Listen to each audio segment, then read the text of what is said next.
10 minutes that we have here, let's start off, Mr. Allen, by talking about this issue of gentrification and the impact that it has on Nashville itself, and then you'll have 3 minutes and you'll have 3 minutes.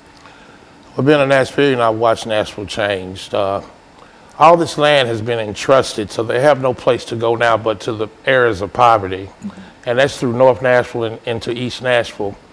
And about 4 weeks ago on NPR, they said that they're doing gentrification in North Nashville, East Nashville, West Nashville, and South Nashville all at the same time. No other city is doing that, even though it's gentrification going on in other cities. If you go into Salem Town, which is connected to Germantown, it looks the same now. And these people, if they didn't want to sell, they have a law called eminent domain, so they will take it. North Nashville, they are building all kind of condominiums up and down Jefferson Street. They were getting ready to try to put a police station there, and they're taking it one step at a time. When the Suffordale new baseball stadium, that kicked off the whole ball game right there, because all you have to do is cross over Jefferson and you go into Germantown. And we see it, and it's like the preachers aren't preaching about it or talking about it, and the people act like they don't understand what's going on. And it's just really not a proper way of really calling this a it city, because it's not an it city, because everybody does not have a place to live, to call sanctuary, call a home. And so what we're saying, Mr. Rodriguez, in a real sense, that while we might talk about gentrification, this really has an impact upon the lives of folks who are in those areas. And I would imagine one of the solutions might be is to provide some kind of housing for the folks who are displaced. Is that what we're saying here? Yeah, well, we need to find some way to prevent the destruction of affordable housing. And one reason is because it affects African American communities in particular very hard, and that's one reason why after 1980, African Americans have been disproportionately homeless. Before 1980, that wasn't really the case. So I think gentrification has something to do with that. So that no matter how old the structure might be, when you remove the structure, the house itself, no matter what the conditions might have been in that house, the people still had a place to go. And when you remove the house, the people no longer have a place to go, and they are literally homeless. I guess this is what we talk about, the destruction of the homeless population. Is that what we're talking about? Yeah, it used to be a lot more common to have single room occupancy homes, different, like really lower quality homes. While not ideal, they were still something. But as urban renewal has really taken flight, that kind of housing has been destroyed in a lot of cities.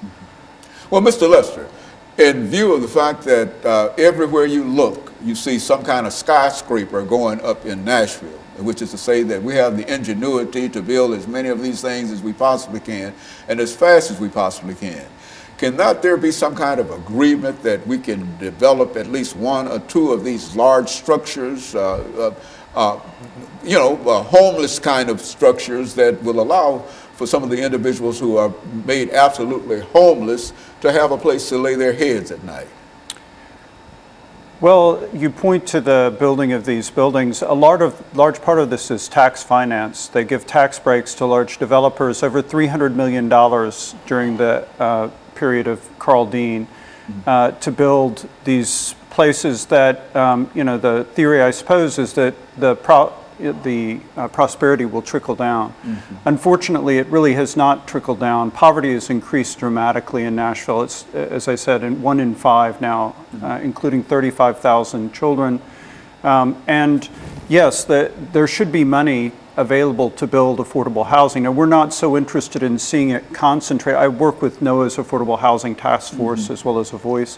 And we don't really want to see it concentrated in large projects, but units spread throughout the city so as that to break up the concentrated poverty.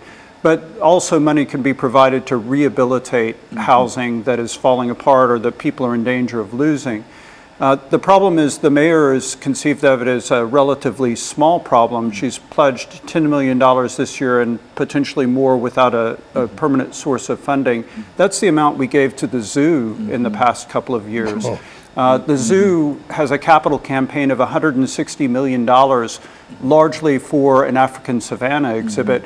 We feel like the city should have a larger capital campaign for people who are either homeless or who are in danger of falling into homelessness. And so it's unimaginable, to me at least, that the city can't find a dedicated source of funding for the Barnes Affordable Housing Trust Fund to actually preserve and create new affordable housing. We believe 20,000 units are what's needed now. There are 14,000 people waiting for vouchers.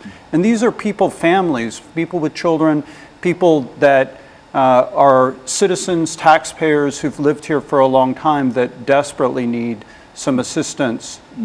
Mr. Rodriguez, in view of the fact that you have some knowledge in terms of what's going on nationally in reference to the homeless population, what city do you believe, or what state do you believe is doing the best in terms of trying to deal with the problems that we're talking about here today? I mean, what state or city do you know that we can say that this is perhaps the best that they can do in reference to the homeless population dealing with this issue? Yeah, well, I would say New York City has had the most experience. There are probably other cities that maybe have been a little more experimental and maybe have more successful policies. I know Hennepin County, Minnesota, for example, has been talked about a lot.